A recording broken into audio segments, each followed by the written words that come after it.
Thank you. My name is Dr. Fahamu Paku. I am the founder and director of the African Diaspora Art Museum of Atlanta, also known as ADAMA, and I'm happy to welcome you today to the second episode of our fall season for the ADAMA Arts Salon. If you are a first-time visitor, we are right here to your right, and we have been in this space for a little bit over 6 months or so, maybe a year, something like that. But we're brand new, and we're happy to be here, and we're happy that you're here with us. Just a couple of words about the current exhibition. If you look hard enough, you can see our future. This is a collection from the restaurant chain called Nando's. They have a collection of over 27,000 art objects representing South Africa, the largest collection of Southern African art in the world. And we're real thrilled to have this exhibition here through the end of November. So encourage you, if you haven't seen it after the talk today, to please take some time to walk through the exhibition. And then come back and bring friends and tell other people. Hours are Thursday through Saturday from 12 to 5, and then special occasions such as today. So I'm going to get right on into it so y'all can see what y'all came here to see. We are thrilled today to have a wonderful panel moderated by Ms. Halima Taha in conversation with Jamele Wright Sr. Halima Taha is best known for her groundbreaking bestseller, Collecting African American Art, Works on Paper and Canvas, the first book to validate the collection of fine art, printmaking, and photography by Americans of African descent as viable assets and commodities within the art market. In addition, her extensive expertise laid the groundwork for building and educating worldwide markets in conjunction with the historic National Black Fine Art Show. Her work catalyzed prominent museums to pursue African American art collections for exhibition and acquisition within the first 2 decades of this century. She's also currently the director of the Hammonds House and artistic chair of the Hammonds House, and doing really amazing work there, and strongly encourage everybody to go by to see the new sculpture garden that was recently unveiled, and many more things to come. Additionally, we have Jamele Wright Sr., born and raised in Ohio. At the age of 22, Jamele moved with his family to Atlanta, and while raising a family, produced art, jazz, and poetry events throughout the city. Realizing that there were many young artists not being represented, he started a gallery called Neo-Renaissance Art House. After curating the gallery for over a year, Jamele was inspired to pursue his own artistic career. And after a few solo and group exhibitions, Mr. Wright graduated from Georgia State University with a BA in art history. He concentrated on African and African American contemporary art, and recently graduated with a Master of Fine Art from the School of Visual Arts in Manhattan in New York.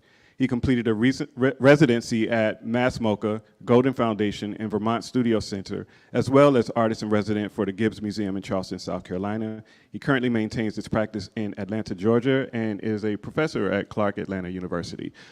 Please make some noise for our panelists, and yes, looking forward to a great conversation.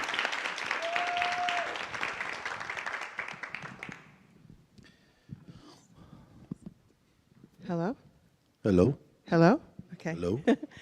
I just want to thank all of you for coming on a Sunday to share some time with us and some ideas.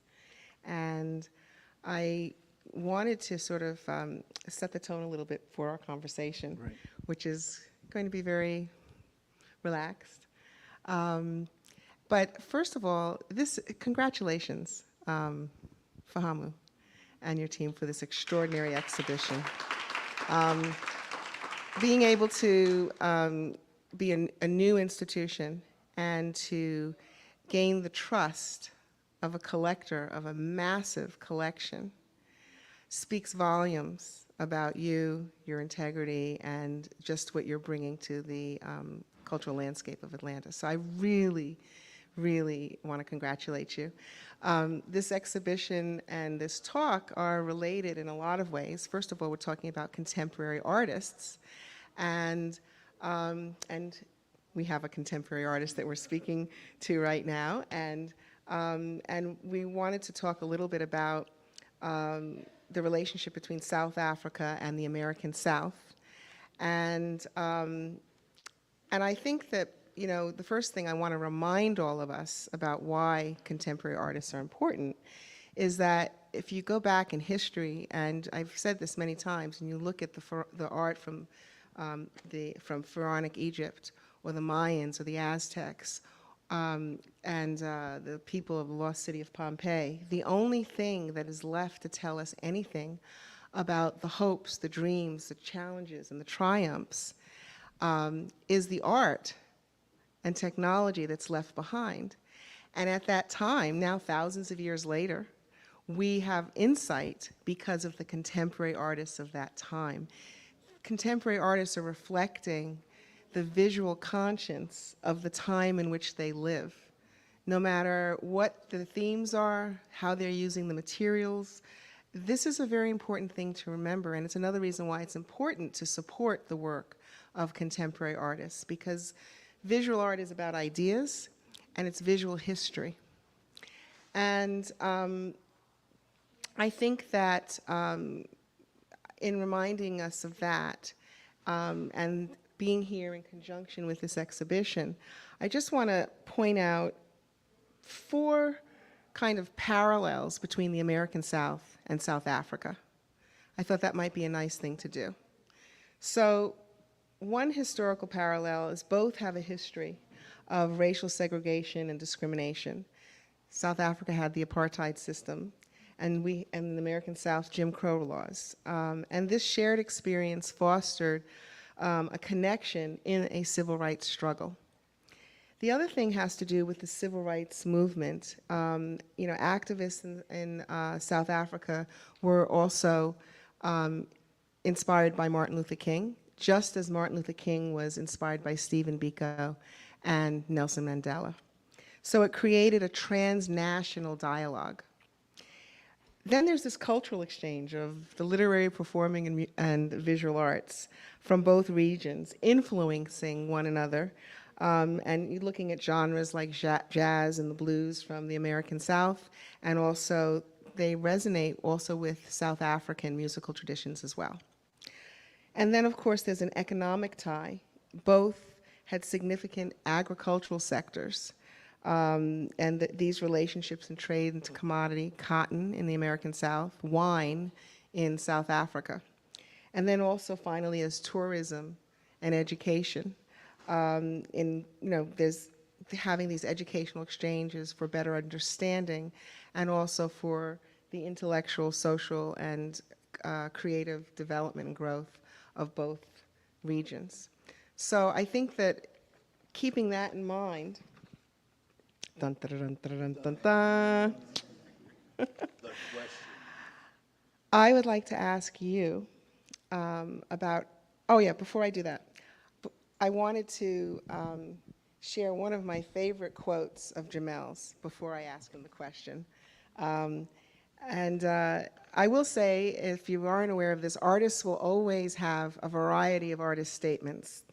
Some are specific to bodies of work that they're working on, some are general statements, but there's always a thread. So I felt that this one was really wonderful. He says, "My work is concerned with the Black American vernacular experience. The work entails collecting found materials, Georgia red clay and Dutch wax cloth, by creating a conversation between family, tradition, the spiritual and material relationship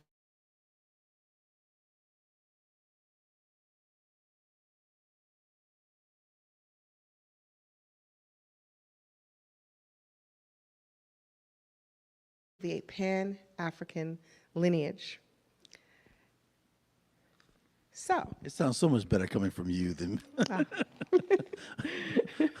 how do your experiences and heritage from the Midwest, living for most of your life now in the American South, here in Atlanta, and Africa shape your artistic practice?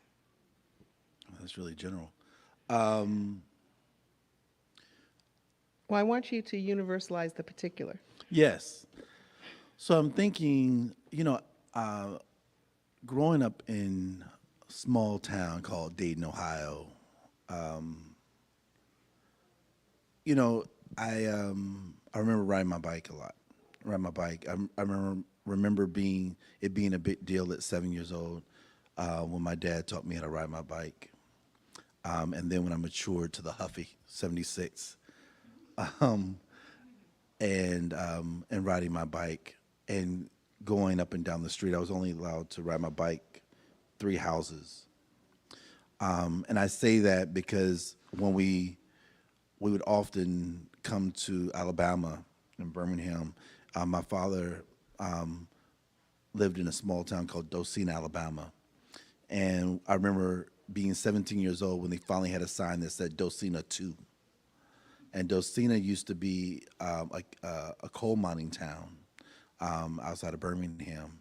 And I really didn't understand the significance of this until recently, but it was called Camp Docena. And when you would drive through there, you could see a line where there was the black black side, and then there's the white side.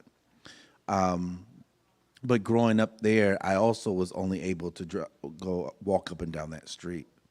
But from that porch, there was a light, a street light, and then from my house in Dayton, there was a street light, and we would gather around the street light in Dayton, and then it was a big deal because there's nothing to do in Docena, Alabama. I mean, there's not a corner store, there's nothing.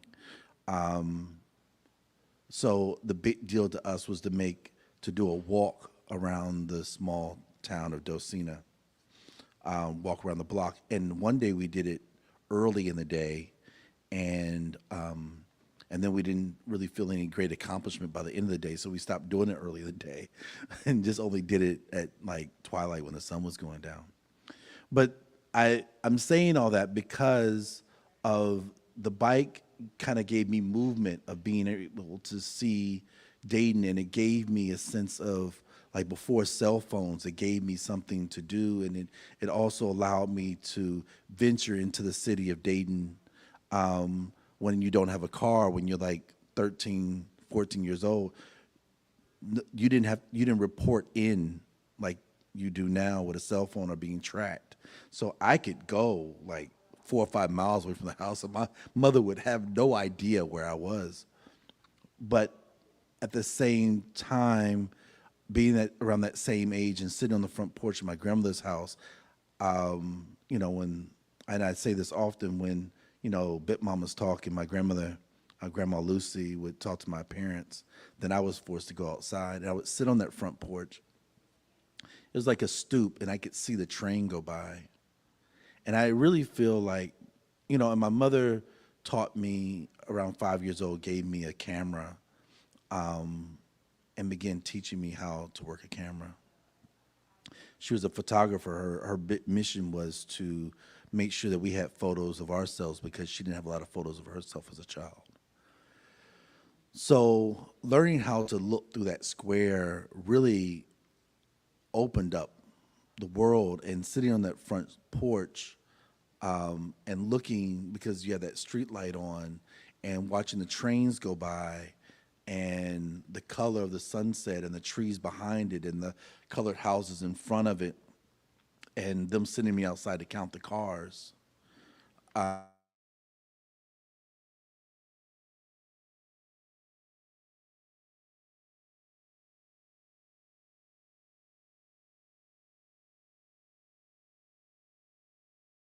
Some more, baby. And then you go back out there, you count 100 cars, and, you know, and you feel like the sense of accomplishment, and to them it's just like, okay, we got you doing something.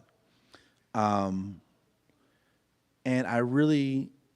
but that's where I began to discover a sense of abstraction, seeing that train go between the trees and the houses, that distance from those houses, because I was only like maybe a block away from those houses.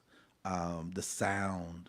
I was with my friend Shaniqua the other night, and we were in, I don't know, McDonough, or I don't know where we were, Mableton. We was in Mableton. And I smelled the smell of burning trash. And when I was growing up, because you didn't have anyone burning trash in Ohio, I was like, well, this is the smell of the South. Like, I thought that was a smell, like, it reminded me of being in the South. So I was smelling that night, and I said to her, I said, you know, when I was growing up, I thought this was what the South smelled like, that evening smell of burning trash. But, like, like all those things kind of inform the way I see color. They're the way that I, like when I think about texture, when I think about placing things like this kind of like global collage, you know, like this kind of universal collage, like I'm always thinking about how things that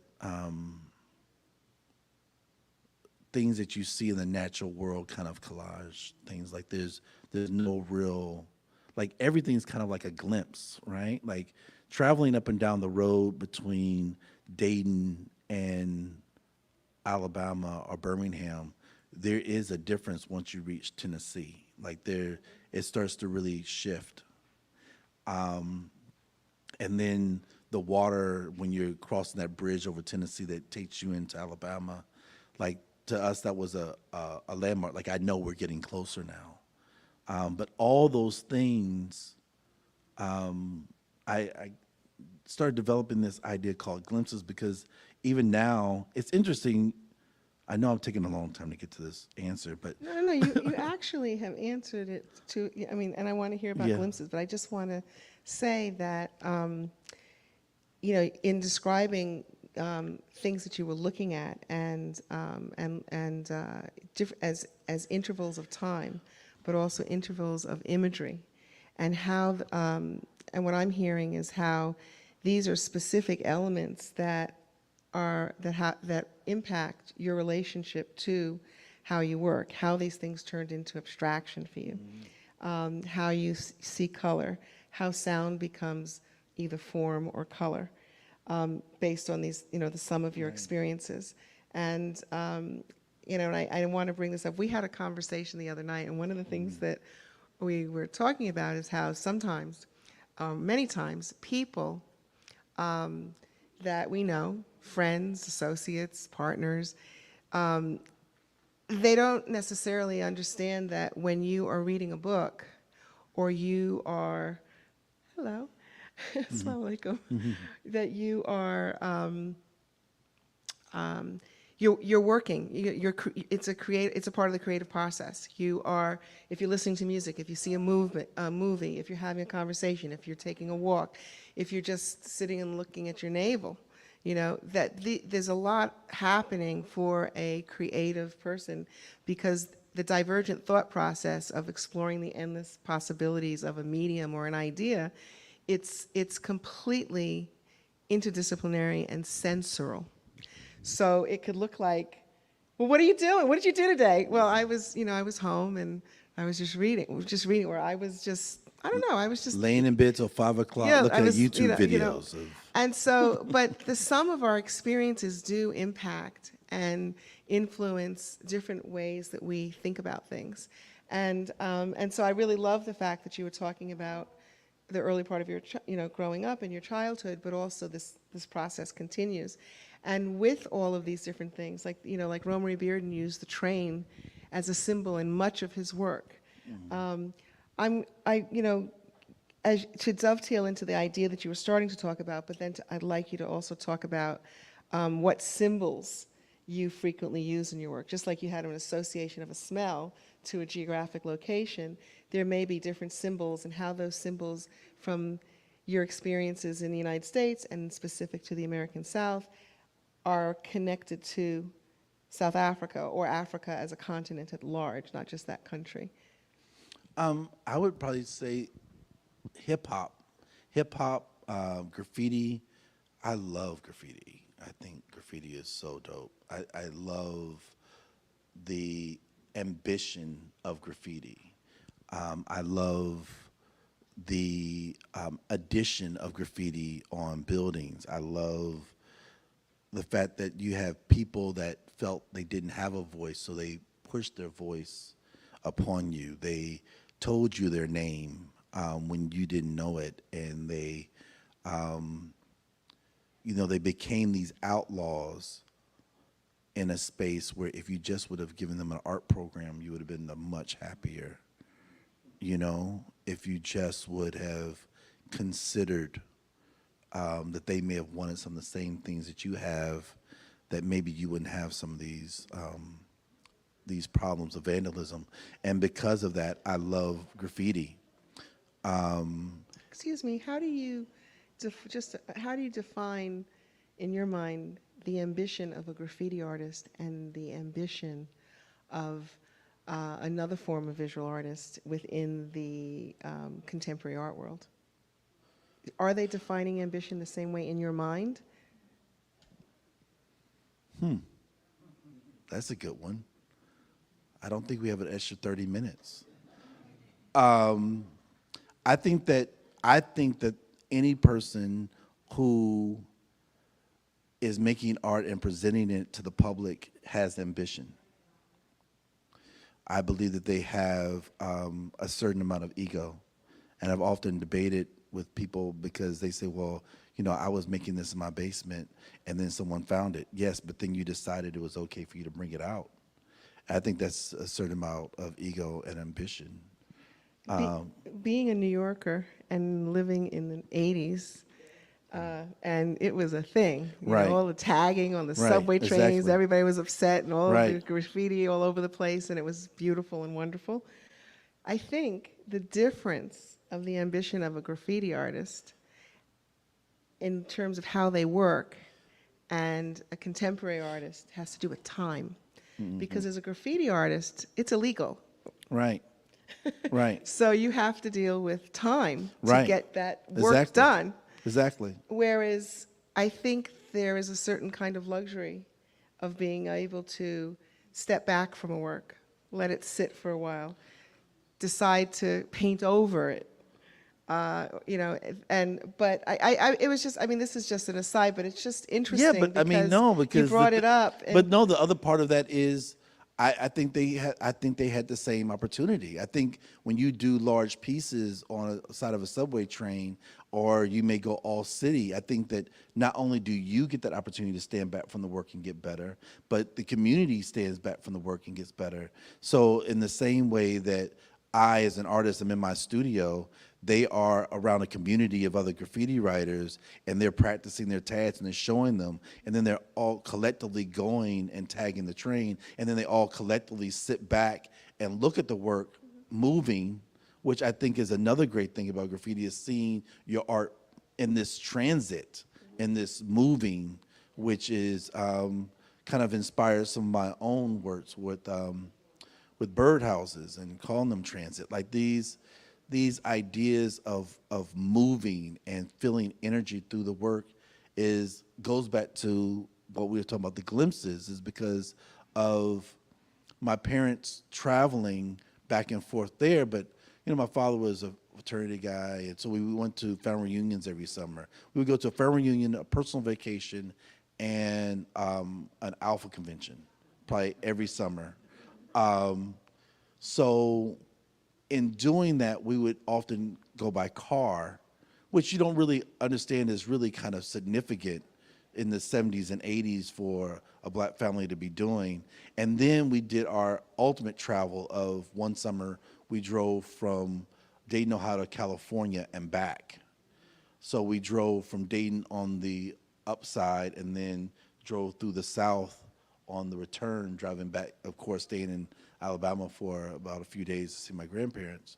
But like that whole kind of travel across America, we then did it with a plane. We did it a few years before that with a train. So I got to see the country in a different kind of way. And you know how you think, like, I'm never gonna do the stuff my parents did, right? But now that I do residencies, I find myself driving. I drove to Vermont. I drove to Golden in New York. I'm looking forward to, I want to get some residencies in Texas and New Mexico so I can drive that way as well. Like I enjoy that drive for the meditation, but also when you're driving and you're seeing these things go by really fast, like you're only able to catch that color. And that's where the idea of the glimpse comes from, because they become like these sticky notes of color, right? And you kind of record them in your mind, and you're kind of thinking, like, when I'm painting, how do I get that same feel? I have this problem in my studio right now, and that is I can't get enough of green. And it's because, and I began to realize it because when I started driving through Virginia, Virginia is incredibly lush. But then I spent like a month in Vermont, and I've never seen any place more green in my entire life. And now I'm trying to just throw green out of my studio because I can't stop seeing it. But there's these ideas about color, and like when I was in Charleston, this idea of indigo and the sunsets, and I found this wonderful beach that I'm not going to tell you because I like it by myself. But you know, you would see the sunset there, and like every day it's new, and then the blue of the ocean, and like the houses and the, you know, the lighthouse, like all that stuff, right? Like I try to get out of times of recording in my mind, but often like color is just such a wonderful thing, you know. Well, that is a painter's lover. Okay, color. And you know, Ellington said music was his mistress.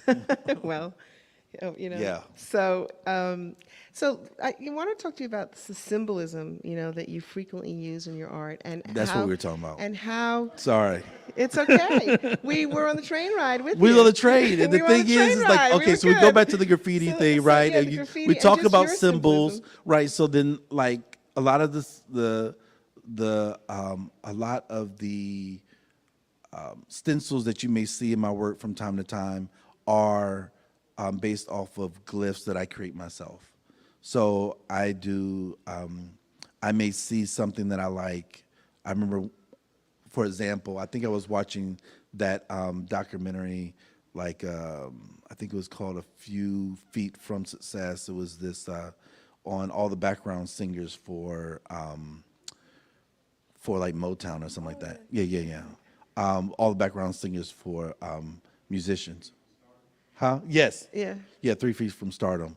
And they kept showing this close up of this woman singing, and I was fascinated by like the way her lips moved. So I stopped it and I drew it, and then of course I let it go on. But then I kept drawing it over and over again until I can get it into something simplistic for me to add into my work. So I'm always looking at things that I can create myself, create my own glyphs, my own symbology. I like having my own. There's something about taking something from nature or taking something from the world and filtering it through my hand, because I think the gesture in your hand is really powerful. Like when we look at artists like Franz Klein, especially Cy Twombly, incredibly, Basquiat, innovatively, you know, you're thinking about the way that they use their hand. And I'm always interested in artists' personal hand, because you don't even need a signature, I think, at that point when your hand is that strong. Even if people come and copy it or try to reproduce it, they're still reproducing your hand, and they'll never be complete, right? It never. Even when I talk to my students at times, and they'll look at a Cy Twombly or a Jackson Pollock, I'll say, they say, well, doesn't it just look like splatters, or doesn't it just look like, you know, I can do that? I said, okay. So on Tuesday next week, I'm expecting to see one of these. Well, I mean, exactly.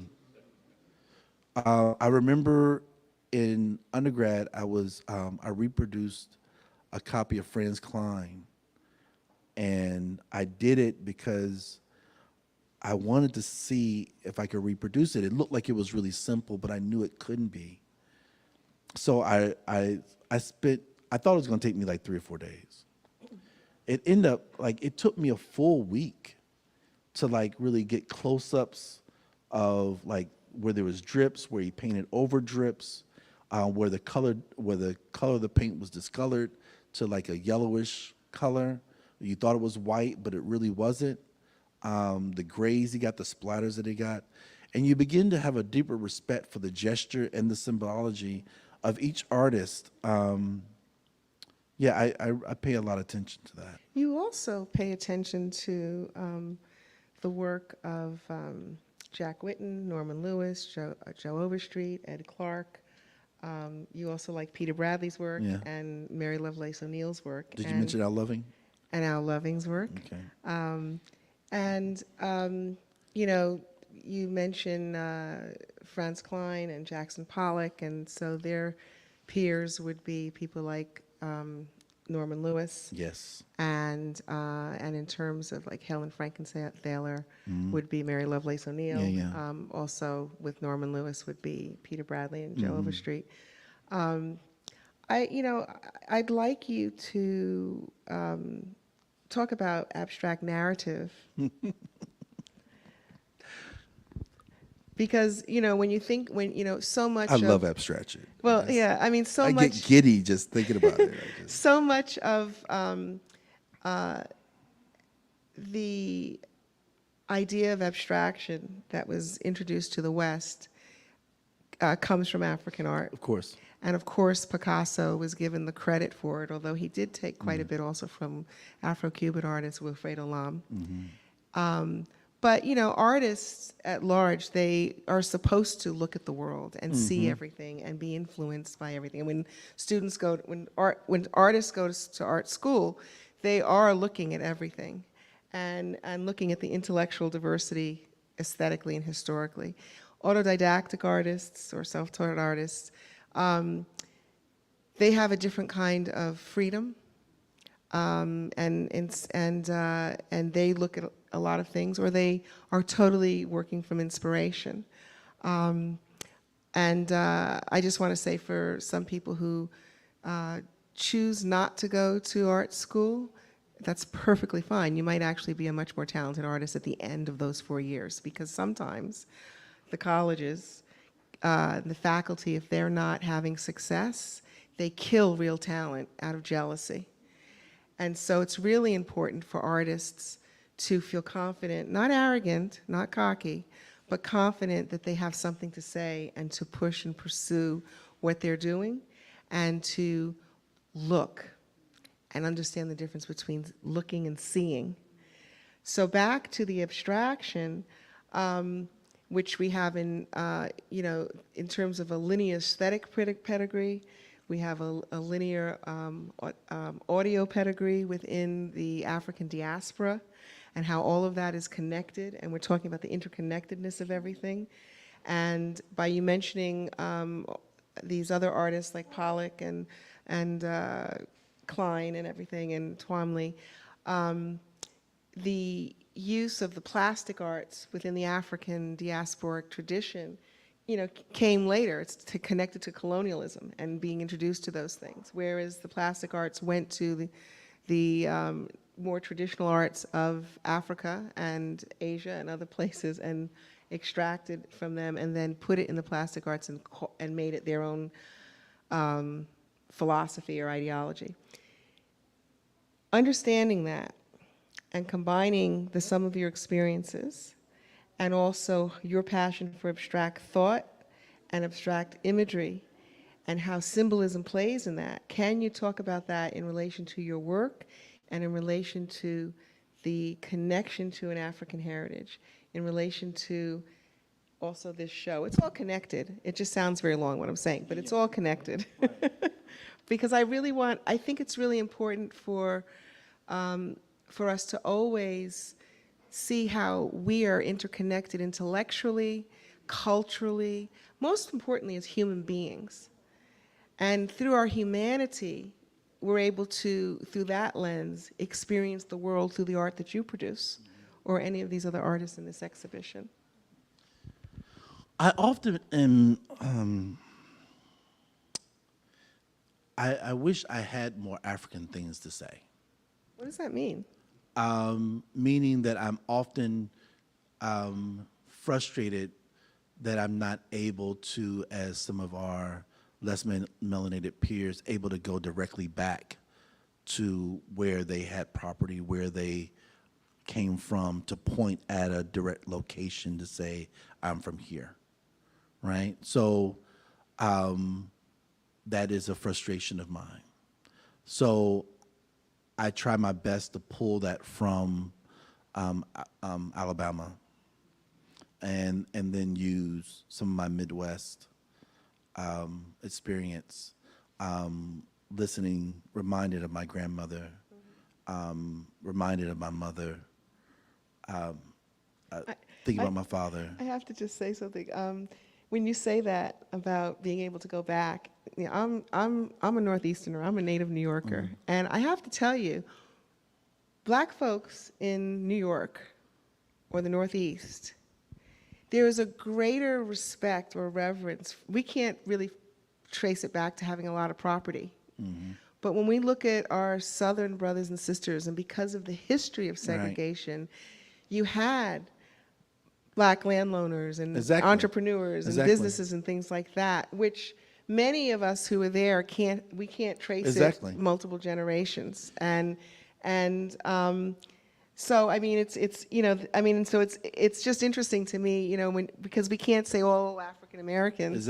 But and then also a lot of people in Ohio, the Black communities and different communities in Ohio, were such that, like I think of a photographer painter, Adger Cowens, and he's from Ohio, and Ming Smith is also a photographer from Ohio, and when they talk about growing up there, their consciousness of self and opportunity was as like nothing was impossible, Right? Because there was an infrastructure just from the community. It was expected that you, you know, learned an instrument, you went to school, you painted. Right. It was expected that you experience and explore yourself in a certain way. And in certain circles within the Southern history, you know, that's true. But then, you know, that becomes a whole other layered conversation about class, colorism, and all of the negative aspects of post-colonial conditioned responses, right?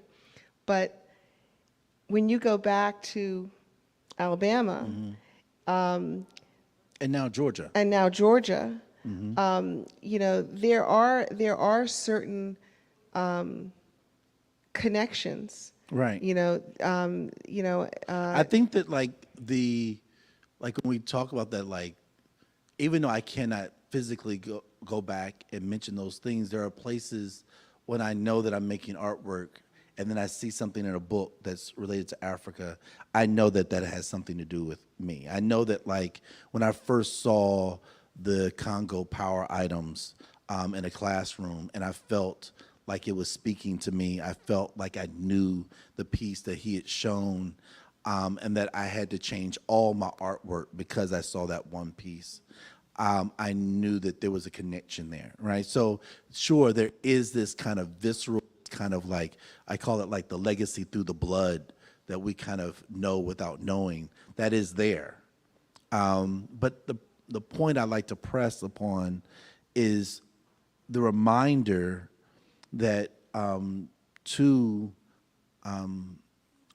those that feel like it's necessary to destroy books to erase the history that they have created, is that you didn't just take, I did not come here to learn how to do welding. We were welding there. You didn't take me here so you could teach me how to farm rice. We were farming rice already. You didn't bring me here to make me an artist. We were artists already. So it's kind of like, when I say that, I'm almost saying that for the sake of a remembrance. It's very important what you just said, because, you know, if you're trying to have a decolonial praxis, you have to assess your entire existence and your entire education, because even the way that people learn outside of a Eurocentric Western paradigm, the oral tradition and hands-on learning and the different kinds of passing of information for even in the area of healthcare, medicinal, traditional healing, or even the sustainable agricultural practices from Africa that are proving today. Yeah, because are my mother felt like she can cure anything with an aloe plant. Yeah, I mean, If you had a bullet wound, she'd be like, just break off a piece of aloe Yeah. over there and rub I it mean, on there. You'd be okay. But I mean, you see it, now. I mean, if you leave the United States and you eat food in any other country, you eat less because you're getting the full nutritional value of it, and you feel, and you feel healthier, and you actually automatically lose weight. You eat the food in this country, You automatically you gain automatically weight. are eating more because there's no nutritional value and your body's saying it's hungry, and you're gaining weight. You're doing all these things that are just not, they're antithetical to the natural cycle of things. So to your point, all of these advanced agricultural systems, aesthetic traditions, with steel, iron, with iron and it works and everything, all of this, ultimately, those skills were brought here. And hence you go to New Orleans, you've got the shotgun houses, traditional African exactly. architecture. And I think, to show the connection, there's only one only one celebration of black malehood historically in the United States, and it takes place in New Orleans on Fat Tuesday. And that was because enslaved Africans were not allowed to participate in Mardi Gras. And so the indigenous people took them in so they could be with them to participate in Mardi Gras.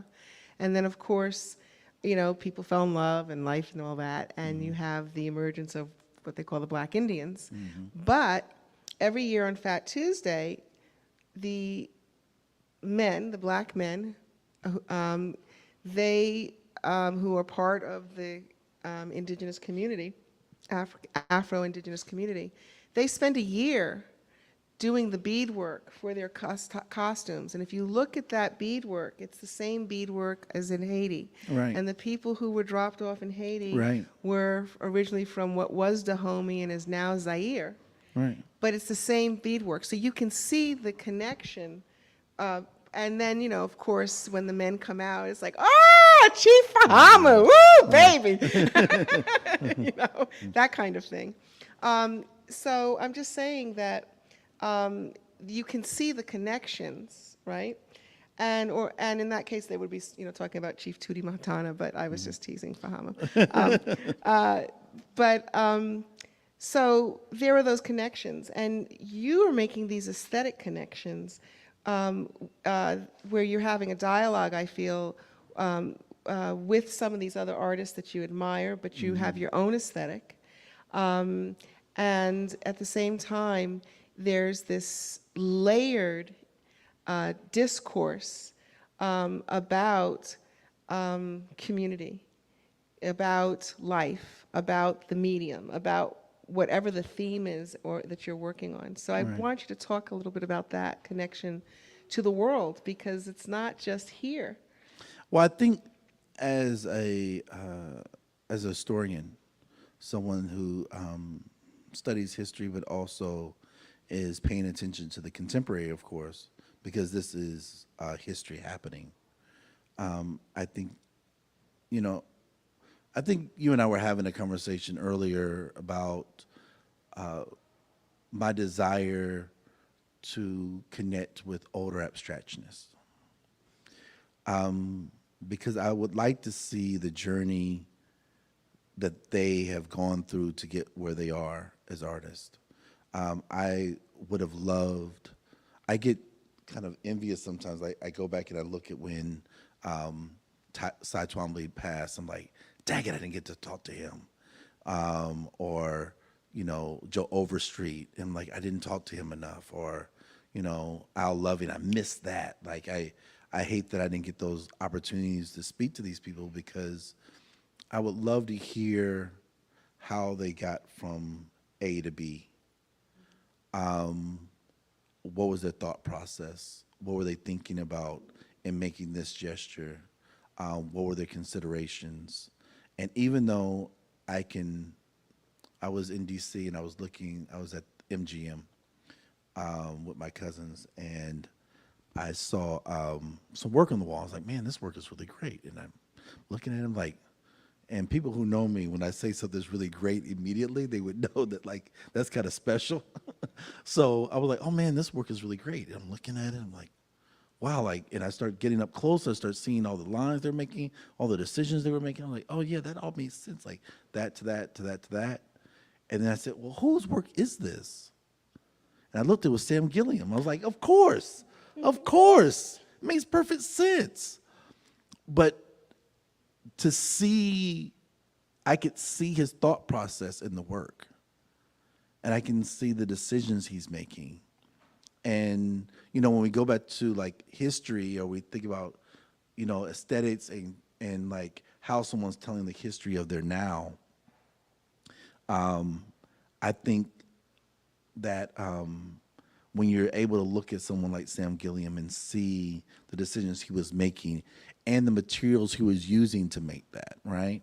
So because of technology, I would have different materials to make that same thing. Mm-hmm.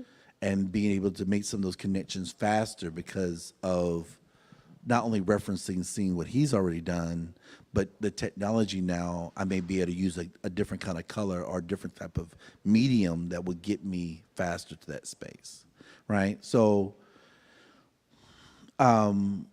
thinking about I call them my forefathers in abstraction, because I don't just consider them ancestors as if they're far away, but I see them as parents in a way that I'm able to look at the way that Al Loving sewed together those canvases. I just want to, when you talk about them being like your forefathers, I think to just add added context, you know, the first generation of African American abstractionists were actually Romery Bearden, Hale Woodruff, Buford Delaney, and Norman Lewis.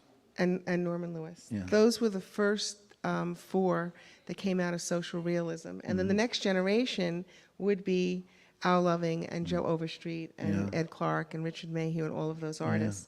And I think it's also important that a lot of times people respond viscerally to abstract art, and then there are other people who are like, oh, it's just, you know, a bunch of abstract colors and painting, but imagery and, you know, but it's so intentional. Gestures, but it's very intentional, and I want to emphasize how important it is that we have a history, a linear aesthetic history of abstract artists of African descent, because the reasons for enslaving Africans, the narrative behind that has impacted the way that art criticism has ignored African descendant visual culture and in terms of considering it meritorious work, because the justification was that people of African descent were only good for labor and breeding, and they were unintelligent and subhuman beings. Yeah, and that has affected the why critics. It's like it's only now in this century is the point that certain artists are being represented by major dealers, and certain artists are being collected. And you know, Joe Overstreet and many of them struggled. They still sold their work. But now people are, you know, actively pursuing the work.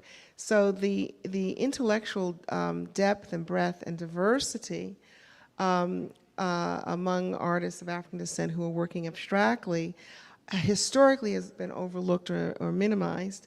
And now there is an interest in it, even though the market is... Oh, it's still minimalized. It's still minimized because right now they're focusing on a lot of portraiture and it still takes a while work. for them to get to me, yeah. But it's the discourse, though, among the artists never existed before, historically, to the extent that it does now. I always believe that We have 3 minutes. Okay. I believe that in being African American or being within this context of the African diaspora, that the portrait artist within the African American setting is telling an exterior experience of us. I believe that the abstractionist is telling an interior experience of us. It doesn't demean one or the other, but both of them are necessary. It's the whole. It's the whole, It and represents I the whole. understand that now recently with the Black art movement, Black Lives Matter movement, it was very important to see the Black body in a beautiful way. It's important to see it not beaten or abused or murdered, and that when you look on Google, that the first image to come up is not a criminal. I think, though, that as that movement, unfortunately, is become a trend, that the next step, like any other art movement, anytime you have a figurative movement, immediately you have an abstract movement, because it's a response to the body, right? As Black people, we often recognize immediately the body, and because we're often seen or unseen, it's important for us to purchase or have images that reflect ourselves in a beautiful way. I would, within our last minute, I would ask you to consider the idea that as much as your exterior, it's important for you to record your exterior, that through abstraction, let us record our interior, right? Let us record the imagination of people of color. Let us record the way we understand a vibration that comes from one another. And don't reject that feeling that you have when you look at abstraction and say to yourself, oh, I don't know what this is, when automatically your body reacted to it. It's because the history within your body recognizes this. And your eyes may not be able to validate it, but your body validates it. Honor that. And come to my studio and purchase some pieces. Thank you. So, are there any questions that anyone would like to ask or comments? Yes? There's a microphone right there. Okay. Oh, it is. Oh, sure. I'm happy to share, though. What's up, bro? What's up? Do you feel like, because you were talking about graffiti was the first thing my mama put me on for art. Do you feel like it would have been different if the parents of those kids would have accepted them as artists and artwork and what they was making than criminals? I think that no. I won't say that because I don't want to revise history in that way. Because I think it was that need for that quickness to make that work so fast. I think it was their response to their conditioning is what gave us the kind of work that they made. And I think that is very much like you would have said, that they would have had time to step back. They wouldn't have made some of those kind of immediate decisions. I think that, you know, that graffiti work is kind of a bridgeway into abstraction, you know, and also it shows like a generation of technology. Like when you look at how they made paint at home and they were only able to reference the landscape by their imagination, by remembering. And then you go in the tube where they're able to put paint into a tube and do plein air painting, go outside. And then here what you have is having pigment put into a spray can and then do it immediately, right? So that shows a gesture, it shows a hand. And you're working against the elements. It could be windy. Yes. It could be raining in the middle of what you're doing. It could be a cop coming. It could be like there's a number of different things that force them to execute in that way. And, you know, it's unfortunate that it happened that way. But I think what we receive from it is like now we have like this historical reference of people who were not allowed to make art, that they were still making art. And I think it shows to our persistence. I mean, just like sampling, I think sampling is a show of people who did not have instruments in the school. Again, a representation. If you just would have gave them instruments, then they could have made their own music. But they were able to do these kind of audio collages to make music that now, that at one time everyone was saying, they don't even make their own music. And now they're being sampled for commercials for Kraft cheese. You know, it's wild. You know, American cheese. Thank you. Appreciate you. Thank you. Any other questions or comments? Oops, Drop the mic. drop the mic.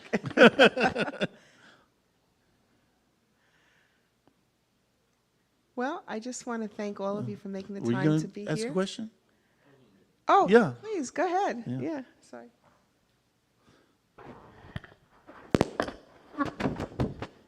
One of the things that you mentioned about portraiture being exterior and abstraction being interior, I immediately thought about the Lucasa and also Nkisi's and how they actually integrate the two in tandem and simultaneously, Right.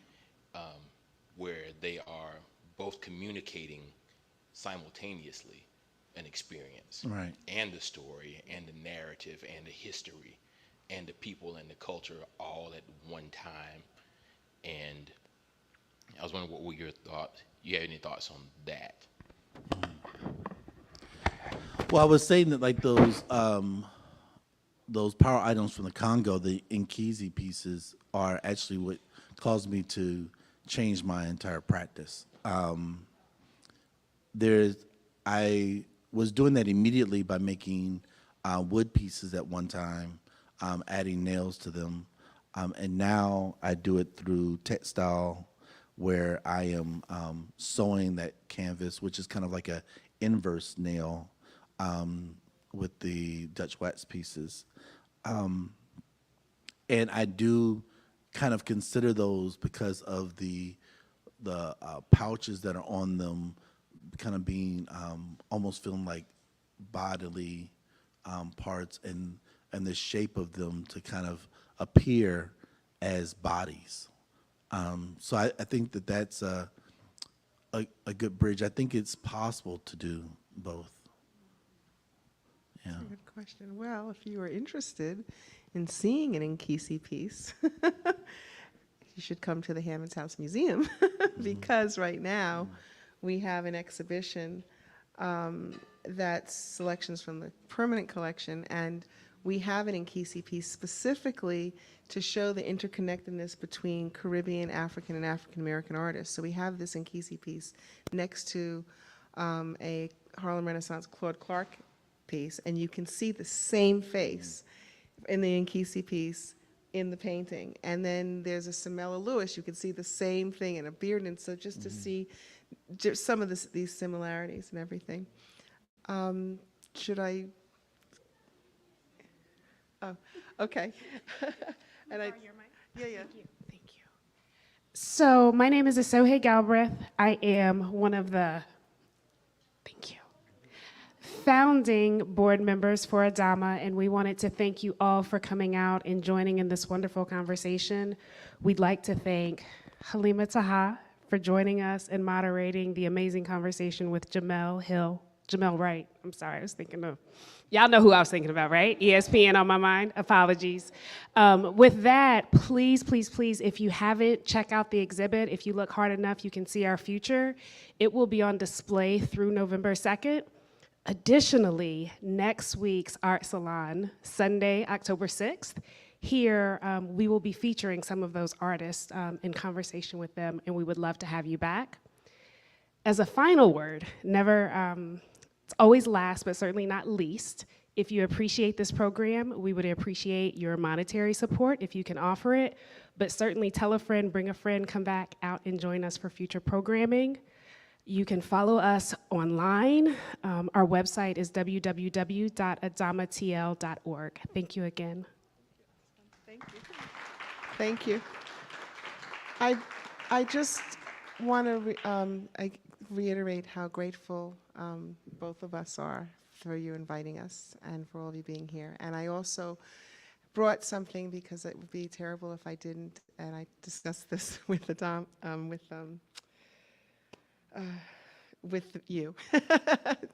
I brought some of the brochures to give you for our current exhibition, partly because of the connection, the interconnectedness between throughout the African diaspora for the exhibition that's in-house, but also to invite all of you to come to the first permanent installation of the Hammonds House Museum in its 36-year history of John Rodin's sculptures. And John Rodin was a student of Richmond Barthé, who was a very well-known Harlem Renaissance sculptor. In the 30s, the most famous artists were Barthé and Jacob Lawrence and Horace Pippin. So I brought some, I don't know if there's enough, just to give you, to invite you to come to the Hammonds House Museum. The Hammonds House Museum and ADAMA plan on doing many things collaboratively with one another, because we are both committed as institutions and as individuals to upholding the best in the cultural landscape of the African diaspora in Atlanta. And so I will just share these with you. And please, this show, if you haven't really taken time, it is brilliant. It's extraordinary. And congratulations again to ADAMA and your board. Thank you.